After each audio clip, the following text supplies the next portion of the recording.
Bonjour. Daoukro sera-t-elle la capitale de l'opposition ivoirienne ce week-end? Vos journaux parus ce jour semblent le penser et c'est le nouveau réveil qui donne le là.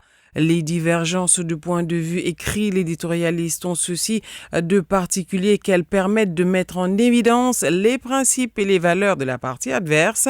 Et si Bédié et Gbagbo ont connu des hauts et des bas dans leurs relations politiques hier, ils savent aujourd'hui tous les deux à quoi s'en tenir.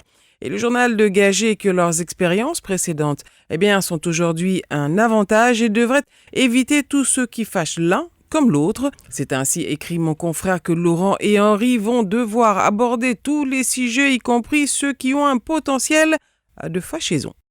Les sujets d'ordre essentiellement politique auront une place de choix dans le menu, prédit le nouveau réveil, qui voit dans la corbeille du jour la Constitution, le panier de la ménagère, ou plutôt son sachet noir ou bleu, pour y trouver la cherté de la vie, les problèmes de l'école et le chômage entre autres. Bref, les deux hommes devraient se livrer à un tour d'horizon de l'actualité du pays, selon le journal, pour finir par évoquer dans tous les sens le sujet central de la réconciliation nationale. Une rencontre fraternelle donc, poursuit le nouveau réveil, entre deux adversaires d'hier, deux éléphants de la politique ivoirienne, rappelant au passage l'accord cadre de collaboration entre le FPI et le PDC-RDA, passé le 30 avril 2020, et portant sur un projet commun, celui justement de la réconciliation. Et même s'ils n'avaient rien en commun idéologiquement, poursuit le journal, les circonstances ont fini par les rapprocher.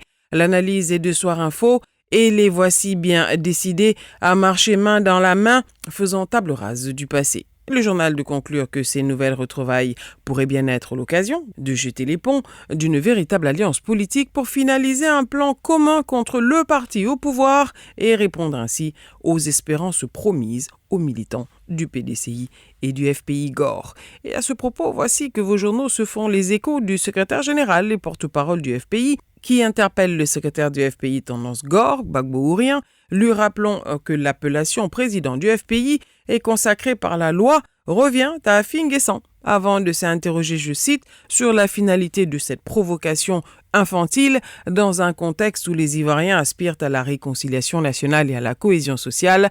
Le journal de conclure qu'apparemment Afi continue de dire non à Gbagbo et ne lâchera visiblement rien. À vos journaux. Radio de la paix. Se parler, s'écouter, se comprendre.